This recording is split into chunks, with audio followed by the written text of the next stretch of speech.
What's up, soul family? I just wanted to jump on here and do a quick video about judgment, finally. So the number one thing is, what is the opposite of judgment? The opposite of judgment is observation, observing reality. Instead, and I'll get into that, but instead of judging everything like, oh, that noise is annoying, you're just observing reality like, oh, that's a noise. Interesting. You know? Okay. So, how to know if you're in observation or if you're in judgment. When you're in observation, you're not in emotional reaction. So the moment you have an emotional reaction, or you're in an emotional reaction and you're all like huffy puffy, or like you're getting like anxiety or something, know that judgment has come into the picture. You have slipped into, that's good, that's bad, I'm triggered, some sort of subconscious like memory is triggered.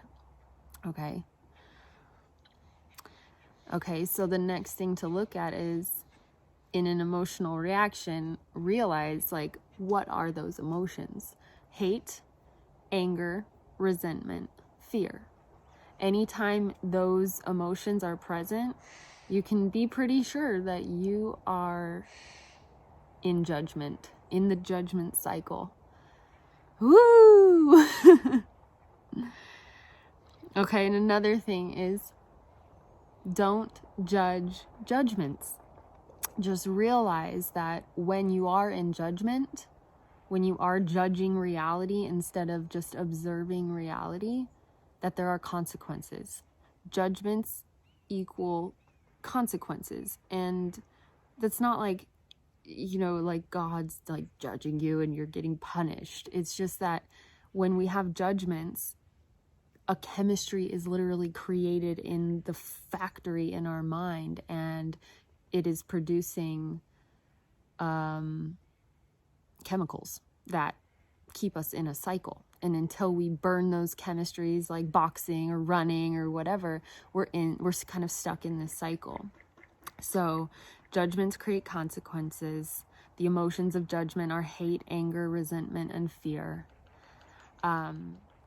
When you judge someone as ugly, it's not necessarily affecting them. It might, if you're like, hey, you're ugly. It's gonna hurt them probably. I mean, that could literally kill someone for the whole life. Like, think back to maybe when you were bullied at school, or when your child was bullied. It like truly affects you when someone is like outright judgmental towards you, especially if you're sensitive or an empath. But the truth is, our judgments are mostly affecting us. We're the ones that are carrying the chemical consequence of these judgments. So I'd say that it's a pretty good inclination to start to observe ourselves and start to observe reality through this new lens of understanding what judgment is, what it does in the brain, and what it looks like. Okay. So I'm going to give you like 3 tips just to like get started, because I mean, we can go on and on forever about how we're judging, because everyone's doing it. It's like, it's not, you know, uncommon. Hopefully one day we will be returning to that place of centered, observing awareness. But for now, let's just like accept the fact that we didn't get taught these skills. So here we are. 3 tips to release judgment. Number 1, observe factually. Observe factually. Observe with truth. Okay, so you can look at someone's outfit. Kuan Yin's over there. And if I'm judging, I can be like, oh, I don't really like her outfit. It doesn't really fit that properly. Blah, blah, blah. Is that affecting her? Hell no, Kuan Yin. It's not affecting her. It's affecting me, because now I am broadcasting that judgment. I am broadcasting that I'm a judger, and blah, blah, blah. Okay, so how do we switch from observing with judgment or being in judgment to observing factually? Her dress is blue. Her dress is blue. She's barefoot. Jewels are on her crown. That's a factual observation. I'm not like, oh, I like that, don't like that. Those are judgments. That's ugly, that's pretty. Those are judgments. So it's like, it's very simple, but it's very fucking hard to catch yourself in these places because we're so trained and programmed to have these thoughts, processes, okay? Okay. Number 2, preferences are not judgments. Okay, so here's a way of looking at it. So say you're at a bar, okay? I go to a bar. I'm like, ooh, everyone's drunk. I don't drink. The music's super loud. It's not really the music I choose to listen to. It's okay, I'm here. Ah, there's a picture on the wall. Oh, that picture sparks joy. Cool. But I would rather be at the beach. Ah, the beach. I'd rather be at a kirtan chanting mantra music. I'd rather be around a bonfire sharing stories about life experiences. Though you're not judging the bar or the people in the bar, right?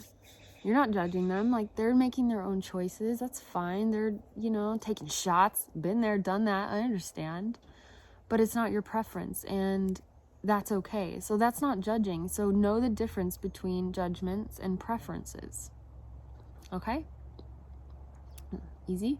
Kind of? Just play with this. This is just total self-awareness skills.